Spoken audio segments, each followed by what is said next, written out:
Freunde, Jungs und Mädels, ich hoffe wie immer, euch geht's gut. Wir starten heute rein mit diesen beiden Äxten. Viel zu sagen gibt's dazu nicht. An die beiden haben wir im Grunde nur 3 Kriterien zu stellen. Und zwar sollen die zum einen wieder ansehnlich werden, also ein bisschen Rostentfernung.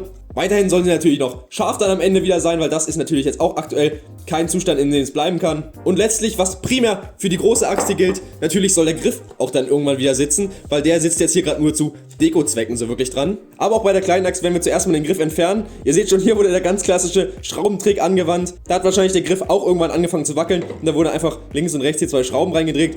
Hilft eigentlich, ja, ein bisschen wackelt, aber hat wahrscheinlich zu dem Zeitpunkt ganz gut Abhilfe geschaffen. Aber wirklich schön sieht das Ganze ja natürlich nicht aus. Und genau deshalb kommen die jetzt erstmal raus.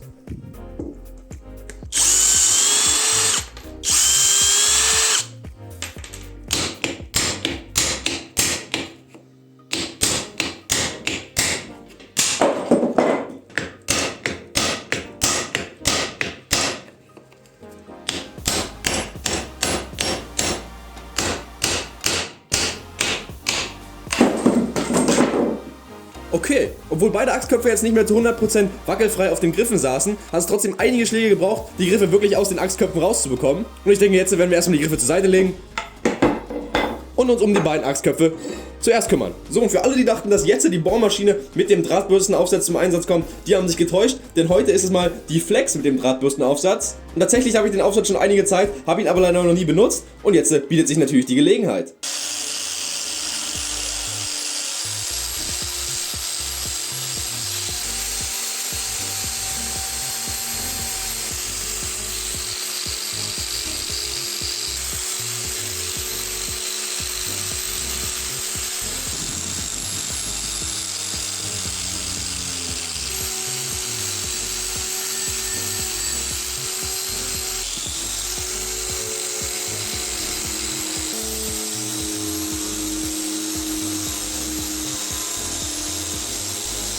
So Freunde, um eine neue Phase draufzupacken, sind wir ja schon am richtigen Werkzeug, bloß mit dem falschen Aufsatz. Das heißt, den kurz wechseln zu einer Schrubbscheibe und dann geht's schon wieder ans neue Phase machen.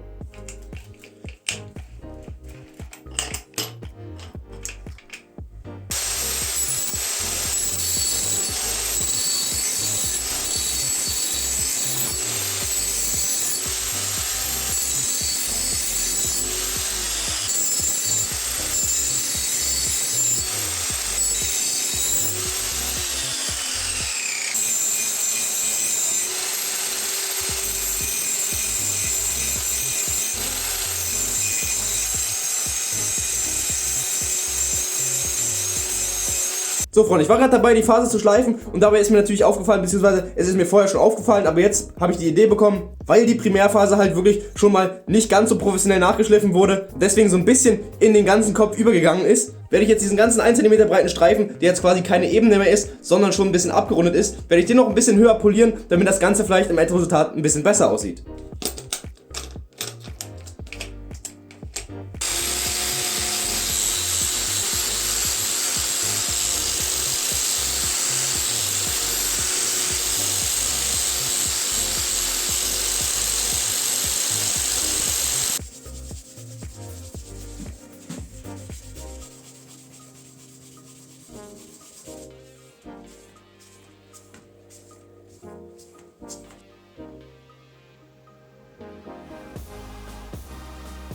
Bei dem anderen, also dem großen Axtkopf, sieht das Ganze ein bisschen anders aus. Hier konnten wir mit dem Winkelschleifer eine sehr, sehr klare Phase ziehen. Das heißt, hier lohnt sich es auf jeden Fall, mit dem Bandschleifer nochmal nachzuarbeiten, um die Phase noch klarer abzugrenzen.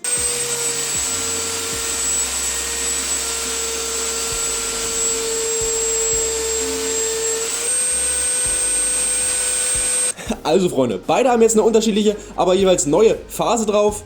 Und was beide Axtköpfe jetzt noch gemeinsam haben, ist, dass sie beide noch nicht wirklich scharf sind. Und genau darum kümmern wir uns jetzt.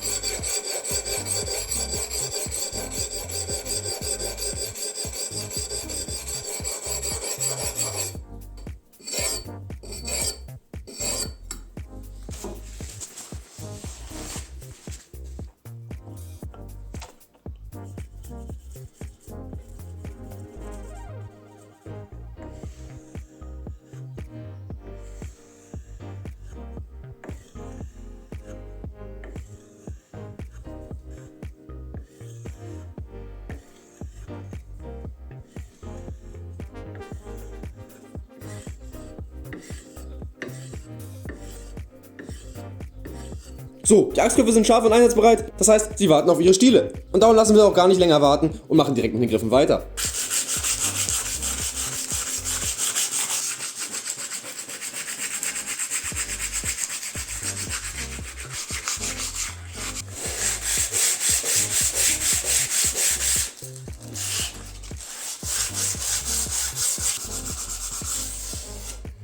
Zumindest den Griffbereich der Stiele haben wir jetzt wieder schick bekommen. Hier oben müssen wir uns natürlich noch nicht drum kümmern, denn hier müssen wir noch den Achskopf drauf anpassen. Deswegen wird hier sowieso noch frisches Holz freigelegt. Eine Sache, die ich mich jetzt hier gefragt habe, das war ja die Axt, die hier noch auf dem Stiel so ein bisschen lose drauf saß. Und man kann sehen, dass ziemlich genau bis hier mal der Achskopf saß. Beziehungsweise ich weiß nicht genau, ob es der war oder vielleicht mal ein anderer.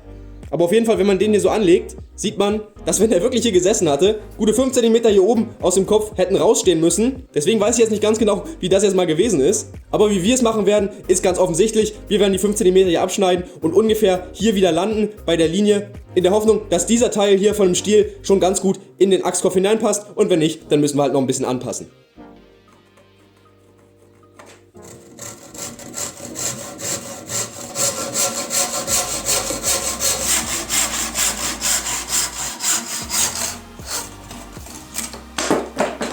So, und jetzt können wir direkt mal versuchen, inwieweit der Achskopf hier jetzt schon drauf passt.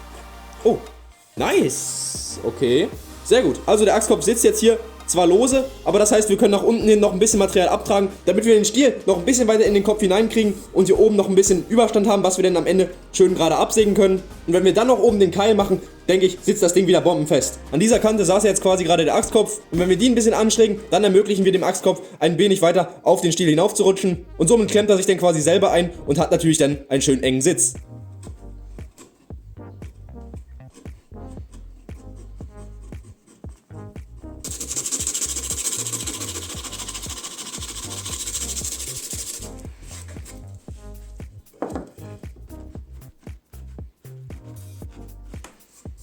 Ich bin guter Dinge, dass das jetzt passen sollte und deswegen werden wir jetzt direkt ans Sägen für den Schlitz für den Keil gehen und danach kommt der Kopf endlich in seine finale Position.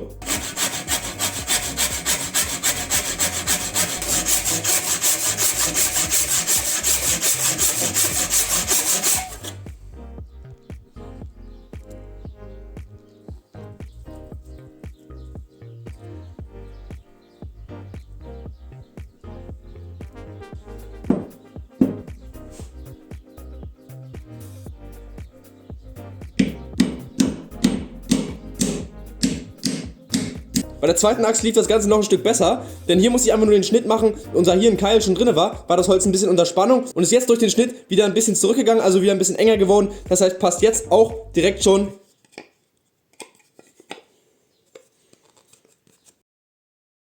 Und das wiederum führt dazu, dass wir das Ding jetzt hier schon per Hand aufstecken können.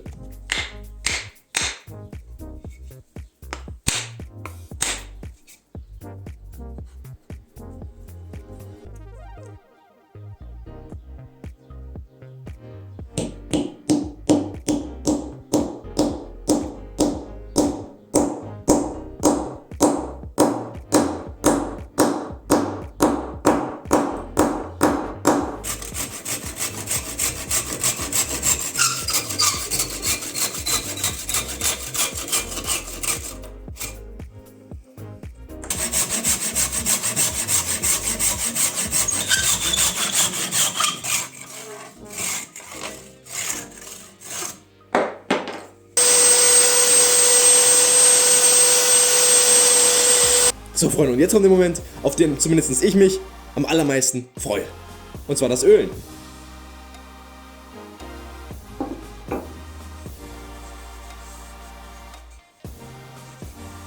Und hier sieht ihr jetzt nochmal ganz gut den Unterschied zwischen geölt und nicht geölt. Und ich finde, die rechte Seite, also hier das Geölte, gibt dem Holz auf jeden Fall viel mehr Charakter. Und das ist neben dem Witterungsschutz auch einer der Hauptgründe, warum man Holz ölt.